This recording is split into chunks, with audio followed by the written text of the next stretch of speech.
प्यार से बोलना धन निरंकार जी। आइए आज आप जी के आगे एक नई साखी के रूप में, जिसका कि विषय है सबसे बड़ा भक्त कौन। आइए शुरू करते हैं। एक बार देव ऋषि नारद के मन में यह अभिमान पैदा हो गया कि वे भगवान विष्णु के सबसे बड़े भक्त हैं। वे सोचने लगे, मैं रात दिन भगवान विष्णु का गुणगान करता हूँ, फिर इस संसार में मुझसे बड़ा भक्त और कौन हो सकता है। किंतु पता नहीं श्री हरि मुझे ऐसा समझते हैं या नहीं। यह विचार कर नारद भगवान विष्णु के पास क्षीर सागर में पहुँचे और उनको प्रणाम किया। विष्णु जी बोले, आओ नारद, कहो कैसे आना हुआ। नारद जी बोले, भगवान मैं आपसे एक बात पूछने आया हूँ।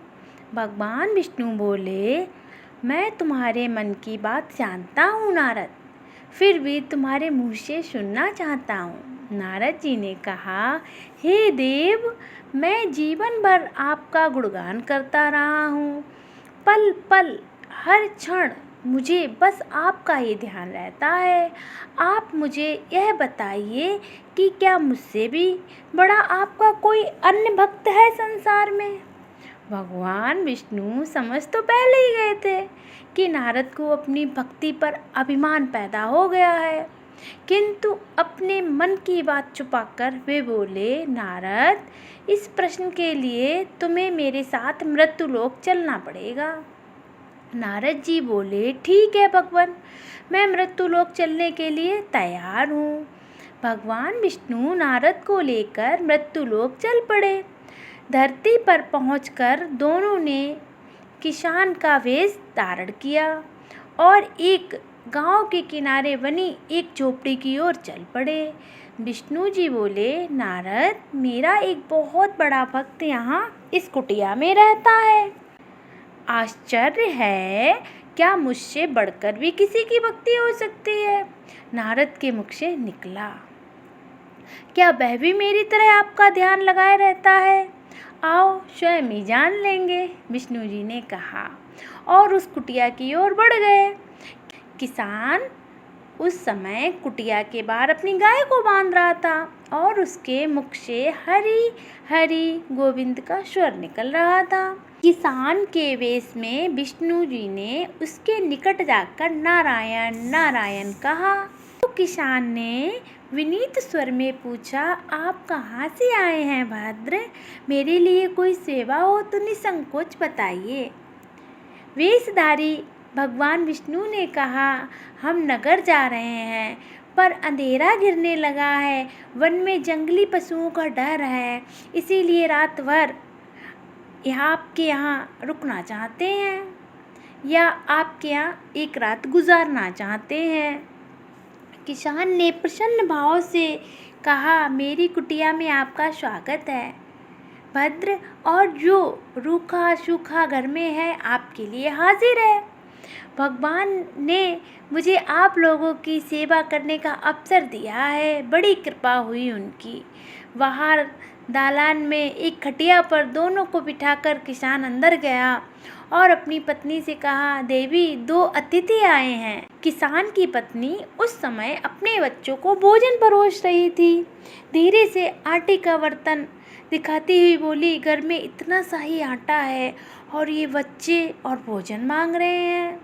किसान बोला, कोई बात नहीं, हम अतिथियों को भरपेट भोजन कराएंगे, तुम बच्चों को आज कांजी बनाकर पिला देना। नारद और भगवान विष्णु ने उन दोनों का सारा वार्तालाप सुना, फिर भी परीक्षा के लिए भोजन की थाली पर बैठ गए। जब दोनों भरपेट भोजन कर चुके तो नारद जी सोचने लगे, यह सीधा साधा गृहस्थ भगवान का सबसे बड़ा भक्त कैसे हो सकता है। उधर श्री हरि ने किसान से और भोजन लाने की फरमाइश कर दी। बोले, मेरा पेट अभी नहीं भरा, क्या और भोजन मिलेगा। किसान रसोई घर में गया और जाकर पत्नी से पूछा, कुछ और भोजन बचा है क्या? पत्नी बोली, बच्चों के लिए कांजी बनाई है, बस वही बचा है। विष्णु और नारद वह भी पी गए। किसान और उसके परिवार को भूखे ही सोना पड़ा।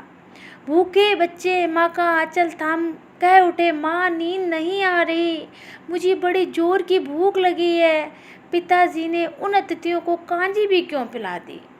किसान ने बच्चे के सर पर हाथ फेरते हुए कहा, अतिथि को भोजन कराना स्वयं विष्णु भगवान को भोग लगाने के समान है बेटा। बाहर दलान में दोनों अतिथि अलग अलग बिस्तरों पर लेटे हुए थे। भगवान विष्णु ने कहा, तुमने सुना नारद, किसान और उसके परिवार को भोजन नहीं मिला, फिर भी वह मेरे गुण गाए जा रहे हैं। यह तो कुछ भी नहीं, मैंने तो कई कई दिनों तक भूखे रहकर आपका स्मरण किया है। अगले दिन सुबह उन्होंने देखा किसान भगवान विष्णु की मूर्ति के सामने कह रहा था, गोविंद हरि हरि, तुम सदा मेरे मन में बसे रहो, बस कुछ और नहीं चाहिए। फिर दोनों अतिथियों से बोला, हरि की बड़ी कृपा है, वही जग का रखवाला है, प्रभु की दया से रात को कोई कष्ट तो नहीं हुआ।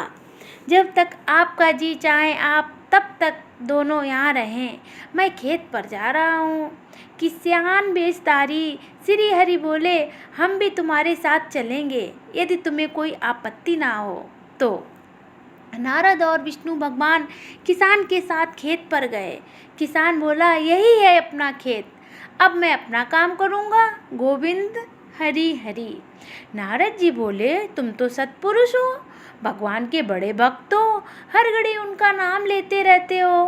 किसान बोला, अरे कहाँ, काम से जब भी थोड़ा बहुत समय मिलता है तभी उनका नाम लेता हूँ। नारद ने पूछा, कब कब मिलता है समय? किसान बोला, सुबह उठता हूँ तब, रात को सोता हूँ तब, और दिन में जब भी काम से समय मिल जाए। ओह समझा, नारद के मुख से निकला। दोनों जब किसान से विदा लेकर चले तो नारद ने व्यंग्यात्मक स्वर में कहा, आपने सुना भगवान, वह सुबह शाम 2 बार ही आपका स्मरण करता है, जबकि मैं हर समय आपका ध्यान करता हूँ, फिर भी आप उसे महान भक्त बताते हैं। नारद की बात सुनकर श्रीहरि चुप रहे, किंतु मन ही मन उन्होंने कहा, कारण भी जान जाओगे नारद। विष्णु ने एक कलश को तेल से लबालब भरकर नारद को दे दिया और बोले, नारद इसे अपने सिर पर रखकर बिना हाथ लगाए सामने वाली पहाड़ी तक ले चलो। ध्यान रहे इस कलश में रखे तेल की एक भी बूंद जमीन पर गिरने ना पाए। नारद बोले, यह कार्य सहज तो नहीं है। यह कहकर नारद जी ने कलश सिर पर रख लिया और पहाड़ी की ओर चल दिए। नारद पहाड़ी तक गए और लौट आए। विष्णु बोले, लौट आए नारद, ठीक है, अब यह बताओ कि इतनी दूर जाने और आने में तुमने कितनी बार मेरा स्मरण किया? नारद जी बोले, एक बार भी नहीं भगवान, करता भी कैसे, मेरा सारा ध्यान तो तेल और कलश की तरफ लगा हुआ था। श्री हरि भगवान विष्णु बोले, तब तुम ही सोचो, वह किसान दिन भर कठिन परिश्रम करता है, फिर भी 2-4 बार मेरा स्मरण जरूर करता है, और तुम एक बार भी मेरा स्मरण नहीं कर पाए। भगवान विष्णु की यह बात सुनकर नारद के अंतर चक्षु खुल गए।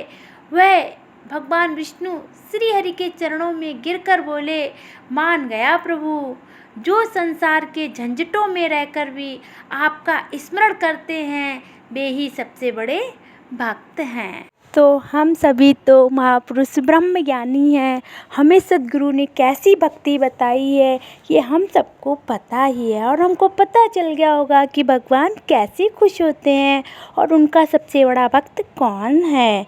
हमें तो सद्गुरु ने गृहस्थ में रह के ही भक्ति करना सिखाया है। प्यार से बोलना, धन निरंकार जी। बोलिए सद्गुरु माता सुदीक्षा सविंदर हरिदेव जी महाराज की जय। आप सारे महापुरुष चैनल को प्लीज़ लाइक एंड सब्सक्राइब ज़रूर करिएगा।